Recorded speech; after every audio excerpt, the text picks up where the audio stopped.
There are all these monitors scattered all over the place. We have what they call the video village here, these big plasma The Importance of Luke screens. Skywalker by Every time So we move to a different Uncivilized is set, my they favorite set them video up for essay George, on and Star there's Wars. Have you seen it? Sort of little No. theater of people out in front of it, and I'm one of the people that sits back there. We can watch it after and it's this. great for me. What he's seeing I'm down. is what you will see when you see the movie.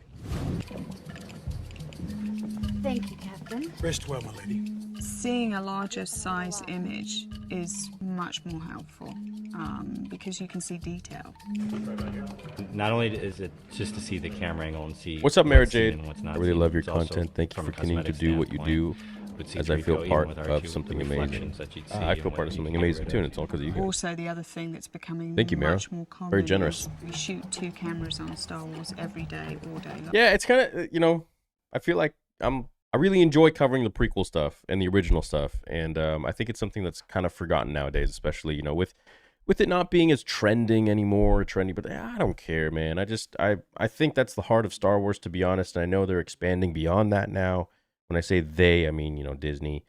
But I think it's always fun to go back and watch how it all began and the process of that. Film cameras, of course, have had video taps for a while, but they tend to be black and white, and they tend to be on small monitors that only the director, who has to hunker over them, is staring into.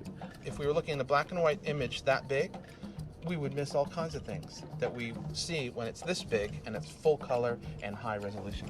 It's fantastic. It's just fascinating to know that you're working with somebody who's at the cutting edge, who's pushing that envelope. We're a little ad for plasma TVs here. But I'm envious. But it's great because everybody gets to see, all the makeup people, they can see whether there's something wrong. They can actually see it and go and fix it. Every time we were looking at the screens, we could see all the imperfections, and we would fly up and, as I say, sometimes get the scissors out, clip off, or a bit more product, and that's what it's all about. So, you want me to try the other camera in there? Okay, stand by.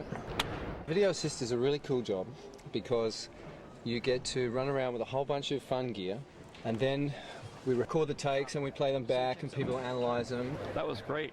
And it becomes a bit of an information management game. Action! They might go through a doorway, and then next week we'll film the other side of the doorway. So everybody will be asking me, get that stuff up we did last week so we can see who came first through the doorway. And I'll have to find the shot and get it up. Wrong door. Cut.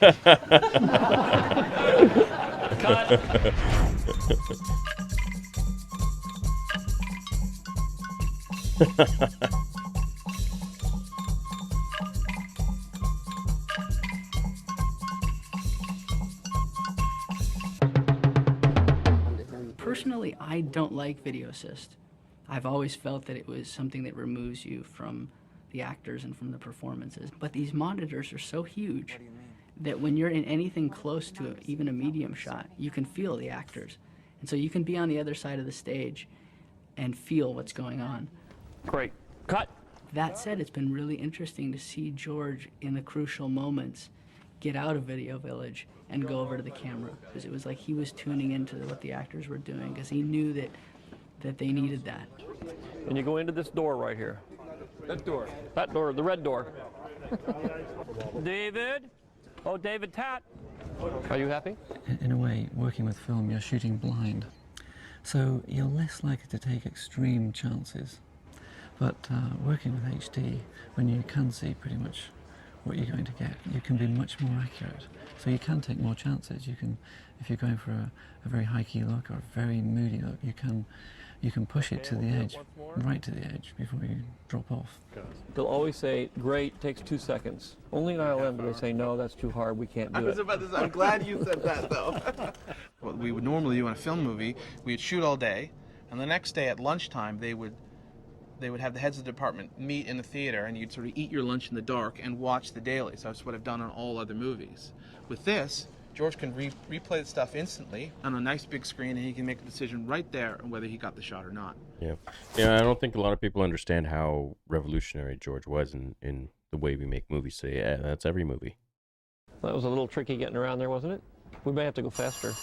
We'll try one more right away. It's just much easier for the filmmaker to do his job. We can even cut the stuff on the set if we want to. and we have, so I could see whether a take was working or not. And then you can send it up to editorial, and they can cut it and do things literally in the same day. You don't have to wait while it gets back from the from the drugstore. So we're striking sets so quickly the next day because we're not waiting for any kind of lab results. I think that the turnaround's very fast. Because of the great technology that's happening here, it does make the days, in terms of the workday, a little bit easier on everybody. So, yeah, there is a kind of calm here. Good morning, Katie. Hey, Dad. Callum, could you go to the end mark for a second? Hi, how you doing? It's fine. Welcome home. Thank you. Because of his love for it, he's trying to take it to another level. And now to come back on this film and see, like, the next generation, he's really pushed the limits of the industry to further the art of filmmaking. And action.